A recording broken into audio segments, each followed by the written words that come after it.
Attention to all my friends, students in physics class, 12th physics class, diploma in physics class, topic electrical capacity.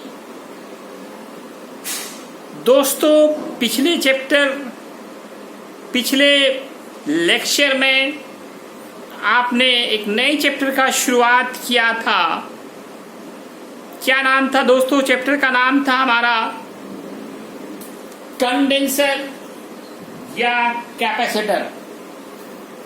Condenser या capacitor क्या काम है? अपनी daily life में आपने देखा होगा, फैन में लगा रहता है सिलिंड्रिकल शेप का, बैटरी की तरह का. जाहिर लोग उसको बैटरी भी बोलते हैं, लेकिन वो एक अलग डिवाइस है, इलेक्ट्रिकल डिवाइस है जिसका नाम कंडेंसर है, जिसका काम होता है इलेक्ट्रिकल कैपेसिटी को बढ़ाना, to increase the electrical capacity और कैपेसिटेंस. अब ये इलेक्ट्रिकल कैपेसिटी या कैपेसिटेंस क्या होते हैं, इस पर पिछला लेक्चर था हमारा, उस पर डिफिनीशन बताया गया था, यूनिट, डायमेंशन, फॉर्मूला, इन सब बातों को हमने देखा था. और कुछ मैंने होमवर्क भी दिया था. बहुत खुशी की बात है, बहुत सारे ने इसका आंसर सही दिया, लेकिन अब भी कुछ लोग जो है वो स्लो है, वो आंसर नहीं दे पा रहे हैं. और बहुत कम लोग है ना इसको लाइक कर रहे हैं. लाइक करने में आखिर क्या जाता है आप लोगों को? तो आप लोग ज्यादा से ज्यादा इस वीडियो को लाइक करें, शेयर करें और खूब मेहनत करें. लॉकडाउन के ज़माने में आपके पास सिर्फ ये ऑनलाइन ही सिर्फ एक वाहिद आपके पास तरीका है पढ़ने का. 12th में बोर्ड में बहुत कम समय आप रह गए हैं, इसलिए आप पूरा वीडियो देखें, ध्यान से देखें, इसे लिखें, डाउनलोड करें, अपने दोस्तों में शेयर करें. तो दोस्तों, आज जो हम टॉपिक लेके आए हैं, इसमें हम लोग एक शॉर्ट क्वेश्चन देखने जा रहे हैं. पहले सबसे पहले वो क्या है कि किसी एस्फीयर का, कोई भी एस्फीयर हो, उनकी कैपेसिटी कैसे निकाली जाएगी. ये भी क्वेश्चंस कई बार बोर्ड एग्जाम में पूछे गए हैं. आपसे क्वेश्चन होता है कि deduce an expression of electrical capacity या capacitance of any charge sphere. तो आज हम लोग इसी क्वेश्चंस को सॉल्व करने जा रहे हैं कि किसी एस्फीयर की कैपेसिटी कैसे निकाली जाएगी. तो आज का टॉपिक हमारा यही है. ये फॉर्मूला तो पिछले चैप्टर में मैंने आपको पढ़ाया था, पिछले लेक्चर में. इलेक्ट्रिकल कैपेसिटी या कैपेसिटेंस, जिनको C से डिनोट किया था, जिनका फॉर्मूला आपने पढ़ा था Q/V. क्या फॉर्मूला पढ़ा था? C equal Q/V. C क्या था? Electrical capacity. Q charges stored and V था हमारा इलेक्ट्रिकल पोटेंशियल में जो वृद्धि हुई, इंक्रीजमेंट इन इलेक्ट्रिकल पोटेंशियल. अब हम लोग एक फॉर्मूला ड्राइव करने जा रहे हैं. क्वेश्चन ही मैं लिख रहा हूं, क्वेश्चन ही रहता है कि डिड्यूस मतलब क्या होता? प्राप्त, स्थापित करें एन एक्सप्रेशन, एक फॉर्मूला, एक व्यंजक ऑफ इलेक्ट्रिकल कैपेसिटी, electrical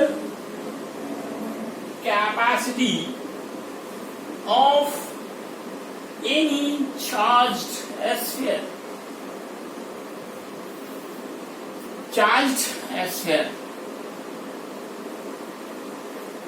या सिर्फ यहाँ पे स्फीयर भी दिया जा सकता है.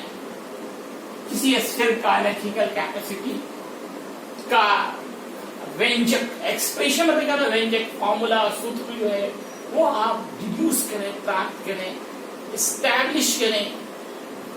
इस क्वेश्चन को आप दूसरे तरीके से भी पूछे जा सकते हैं. For any sphere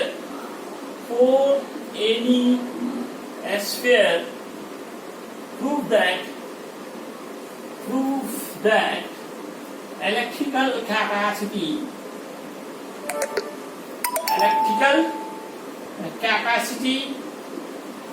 C is equal to the 4 pi epsilon naught into R.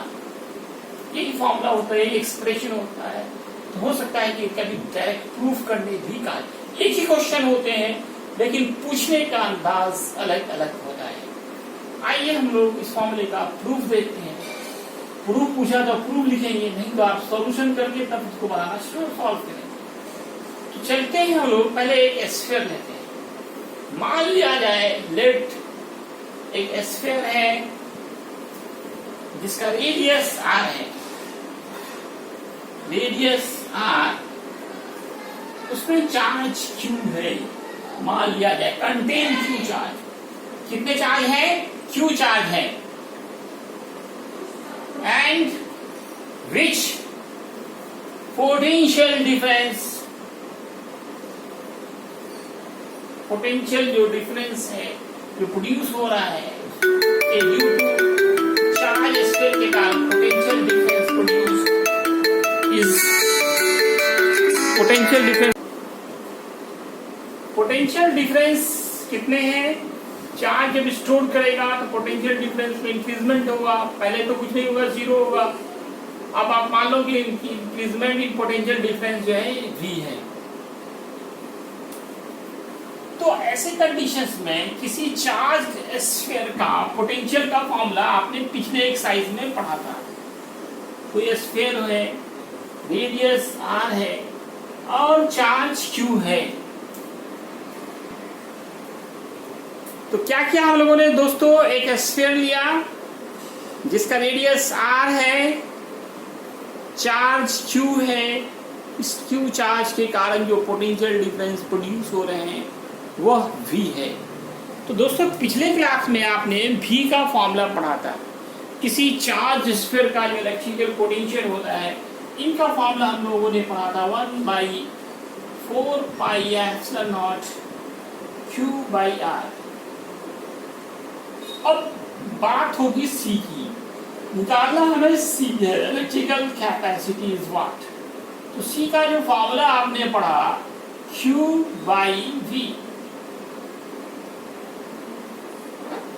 Q तो Q होगा और V के जगह पर ये जो मान है आपका, इसको इक्वेशन मान सकते हैं आप, इसको पुट करें 1/4 पाई epsilon not Q by R। this Q cancel, the formula will be 4 pi epsilon naught into R। इस तरीके से किसी चार्ज्ड स्फीयर की इलेक्ट्रिकल कैपेसिटी का फॉर्मूला बड़ी आसानी से हम लोगों ने प्रूफ कर लिया। क्या फॉर्मूला आया दोस्तों? 4 pi epsilon not into R।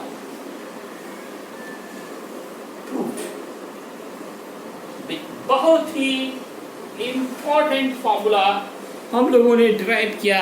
Electrical capacity of any charged sphere, किसी भी चार्ज स्फीयर की इलेक्ट्रिकल कैपेसिटी का फॉर्मूला दोस्तों हमारा क्या आया? C = 4 pi epsilon not into R। अब दोस्तों यहाँ पे कई क्वेश्चंस ऑब्जेक्टिव भी राइज होते हैं। ये जो इलेक्ट्रिकल कैपेसिटी है किसी भी चार्ज स्फीयर का, वह किन फैक्टर्स पर डिपेंड करता है? क्या चार्ज पे डिपेंड करता है? आप फॉर्मूला में देखिए, चार्ज तो कैंसिल हो गया, सिर्फ क्या बचा? रेडियस बचा। क्या बचा? रेडियस। इससे ये पता चला कि किसी चार्ज्ड स्फीयर की capacity only depends upon radius of the sphere.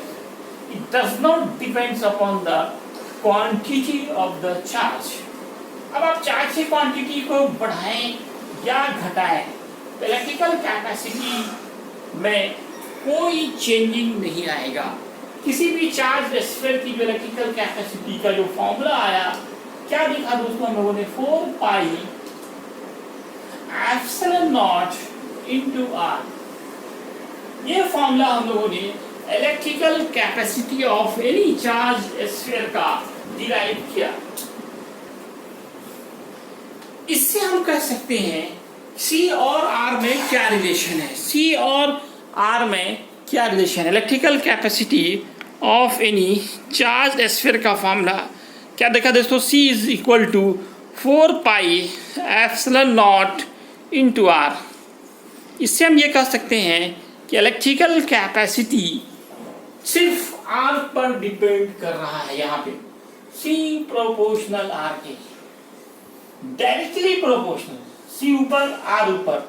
जितना बड़ा स्फीयर होगा उतना ज्यादा कैपेसिटी होगी। इससे हम एक फॉर्मूला और ड्राइव कर सकते हैं, C इज इक्वल टू के इंटू आर, वेयर के विल बी कांस्टेंट। इससे एक और फॉर्मूला हम ड्राइव कर सकते हैं, C1 बाई C2 कर रहे हैं तो क्या फॉर्मूला आएगा, R1 बाई R2। लेकिन क्योंकि निकालना हमें जनरली C2 होता है तो C2 बाई C1 करेंगे तो फॉर्मूला होगा R2 बाई R1। तो electrical capacity of any charged sphere depends upon the radius of the sphere. लेकिन हवा को छोड़कर कोई other medium, for any other medium, कोई दूसरा माध्यम, फॉर एनी अदर मीडियम, हवा नहीं हो, वाटर में डाल दें आप स्पेस को या इसके सराउंडिंग कोई दूसरा मीडियम आ जाए, तब कैपेसिटी जो है आप जानते हैं ये एप्सिलॉन नॉट के साथ साथ एप्सिलॉन आर भी लिखना होगा। और फिर ये आर तो अलग से है ही, ये एप्सिलॉन आर का आर छोटा सा लिखे हैं। तो यहाँ पे फॉर्मूला और थोड़ा चेंज हो सकता है। कैसे चेंज हो सकता है, 4 पाई एप्सिलॉन नॉट गुने एप्सिलॉन आर को, इसको भी इक्वेशन मान ले, इक्वेशन 2, इसको मान ले इक्वेशन सेकेंड, इसको मान ले इक्वेशन थर्ड, इसको मान ले इक्वेशन फोर्थ, इसको मान ले इक्वेशन फिफ्थ। और epsilon naught into epsilon R का फॉर्मूला हम लोगों ने क्या पढ़ा था, एप्सिलॉन इंटू आर। यहां पे ब्रैकेट में लिख दें, epsilon naught into epsilon R is equal to the epsilon. इसको मानते हैं इक्वेशन 6। तो एक चीज, एक फैक्टर यहां और मिल गया हमको कि मीडियम पे भी डिपेंड करता है। एक तो रेडियस पे डिपेंड किया और दूसरा चार्ज स्फीयर किस मीडियम में रखी गई है उस पर भी इलेक्ट्रिकल कैपेसिटी डिपेंड करता है। C is directly proportional epsilon R या C is directly proportional epsilon लिख सकते हैं। अगर रेडियस फिक्स, ये कब लिखेंगे ये formula, if radius is fixed, radius is fixed या कांस्टेंट हो तो हम लोग ये फॉर्मूला लगा सकते हैं इलेक्ट्रिकल कैपेसिटी और एप्सिलॉन के बीच। एप्सिलॉन क्या है, परमिटिविटी ऑफ मीडियम, और एप्सिलॉन आर याद कीजिए रिलेटिव परमिटिविटी या इसको डाइलेक्ट्रिक कांस्टेंट भी कहा जा सकता है। अब हम लोग दोस्तों नोट में ही एक और फॉर्मूला हम लोग देखेंगे, इसको हम लोग सी मीडियम बोल सकते हैं। सी मीडियम किसी मीडियम में, C electrical capacity in any other medium, इसको हम सी एयर कह सकते हैं या सी वैक्यूम कह सकते हैं। इसको आप इलेक्ट्रिकल कैपेसिटी इन एयर या वैक्यूम कह सकते हैं। इन दो इक्वेशंस को अगर आप मिलाते हैं, कौन को, सेकेंड को, फिफ्थ को, तो मैं यहां पे फिर से फॉर्मूला लिखना चाहूंगा। सी नोट में सी वैक्यूम हो या सी एयर हो, इनका फॉर्मूला आ गया 4 pi epsilon naught into R, और सी मीडियम का जो फॉर्मूला आया 4 pi epsilon naught into epsilon R into R. इसमें आप ऐसा करो, एप्सिलॉन आर को बाहर निकालो तो क्या बचेंगे, 4 pi epsilon naught into R medium. अब आप फर्स्ट और सेकेंड को मिलाकर देखें क्या होगा, from first and second equation. C medium को लिख सकते हैं हम लोग epsilon R into capacity in vacuum. The C medium, electrical capacity in medium, is epsilon R into capacity in air. CV, C medium, CM का full form क्या हुआ दोस्तों, कैपेसिटेंस या कैपेसिटी कहें कैपेसिटेंस इन मीडियम, हमारा sphere हवा को छोड़कर किसी दूसरे मीडियम में हो, सी भी बोलते हैं capacitance, capacitance in vacuum, V for vacuum निर्वात, और सी ए को बोलेंगे कैपेसिटेंस इन एयर।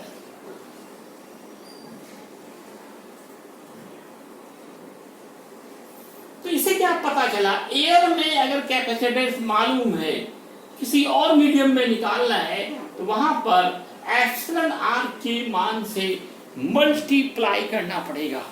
इससे क्या सीखा कि अगर मीडियम बदल जाए तो कैपेसिटेंस स्फीयर का बदल जाएगा, और मीडियम बदलेगा और रेडियस पे बदलेगा, मतलब दो फैक्टर्स पे इलेक्ट्रिकल कैपेसिटी डिपेंड कर रहा है। Electrical capacity depends upon two mediums, two factors, one is radius and second is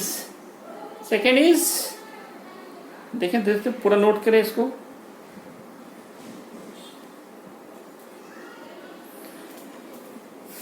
अब मैं इसे रिलीज उठा रहा हूं,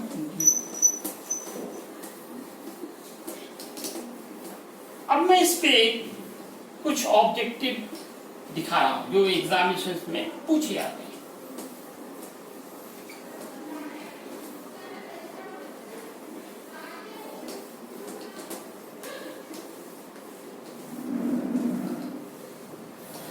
कुछ ऑब्जेक्टिव आप देखें। एक ऑब्जेक्टिव है, आपसे क्वेश्चन है कि electrical capacity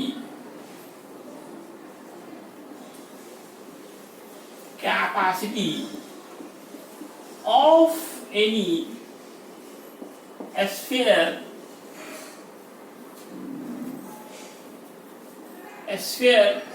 becomes that times if radius of a sphere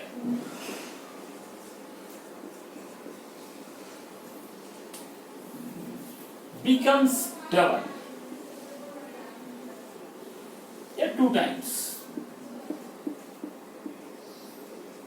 तो ऑप्शन है आपके पास 4 times,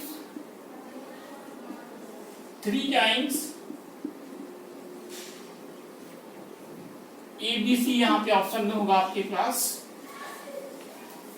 4 times तो दे दिया ना, 6 times and 2 times। बहुत आसान सा सवाल है। क्या होगा दोस्तों आंसर हमारा, बताएं। अभी क्या पढ़ा, सी प्रोपोर्शनल आर के, डायरेक्टली प्रोपोर्शनल, स्क्वायर कुछ नहीं है, इसलिए 2 टाइम्स है तो 2 ही टाइम्स होगा। बिल्कुल सही जवाब दिया आपने। इसका आंसर होगा डी, मतलब 2 टाइम्स ऑफ इनिशियल। अब अगला क्वेश्चन है, what will be change in electrical capacity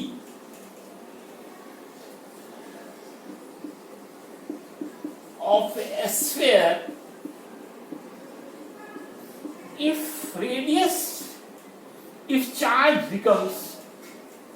charges becomes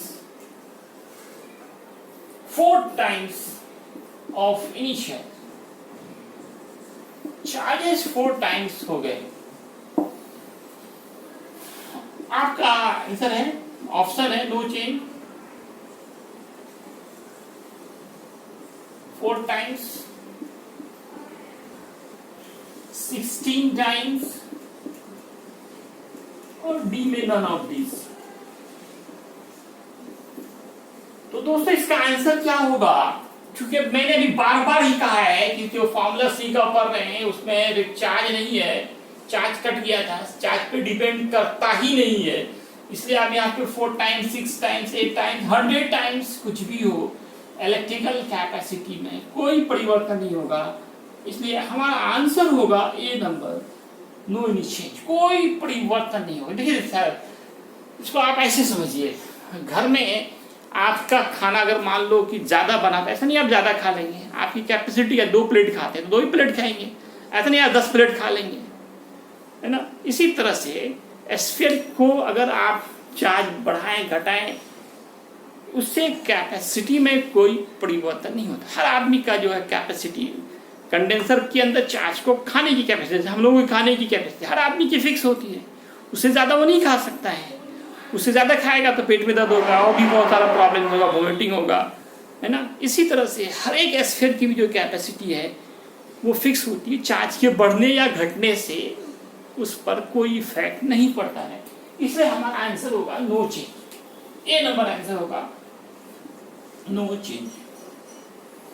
अब देखिए एक बहुत ही इंपॉर्टेंट, शायद ये क्वेश्चन कितनी बार एग्जाम में पूछा गया है आप सोच नहीं सकते हैं। क्वेश्चन क्या है, if the capacitance of a sphere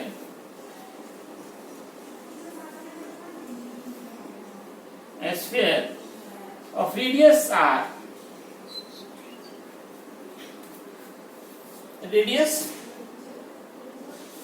if the capacitance of 8 spheres of radius small r is 1 microfarad, then what will be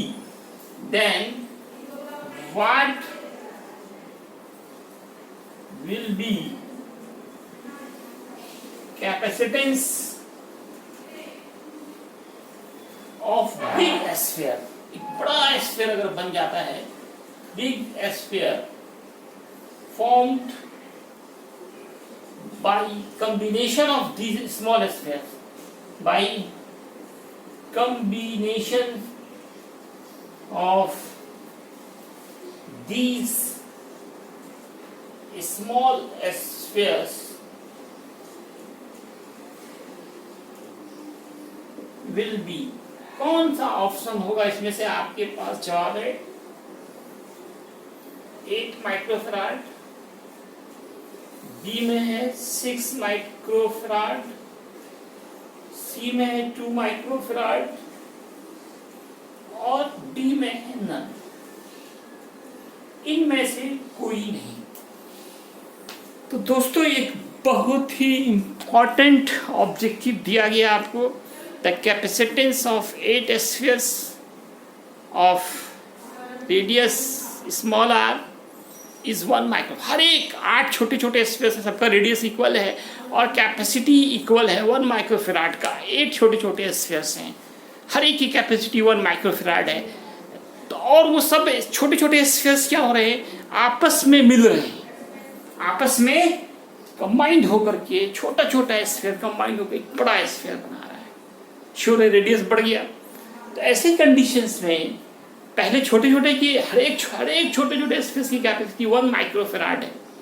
अब आपका छोटा छोटा स्फीयर मिलके एक बड़ा स्फीयर बना, कंबाइंड टुगेदर, मतलब आपस में मिल गया, एक बड़ा स्फीयर बनाया। उस बड़े स्फीयर की कैपेसिटी इनमें से कौन सा होगा? इस तरह के क्वेश्चंस अगर आप देखें क्वेश्चन बैंक्स में जाकर तो बहुत सारे क्वेश्चंस मिलेंगे। ये क्वेश्चन आपको होमवर्क जा रहा है, मैं अगले वीडियो में इस क्वेश्चंस का आंसर डालूंगा। दोस्तों उम्मीद है कि आप सभी यूट्यूब के कमेंट बॉक्स पे जाकर इसका ज़रूर आंसर देने का कोशिश करेंगे, हमसे साझा करेंगे। बहुत ही इंपॉर्टेंट क्वेश्चन है ना। तो दोस्तों आप इसे नोट करें अच्छे से।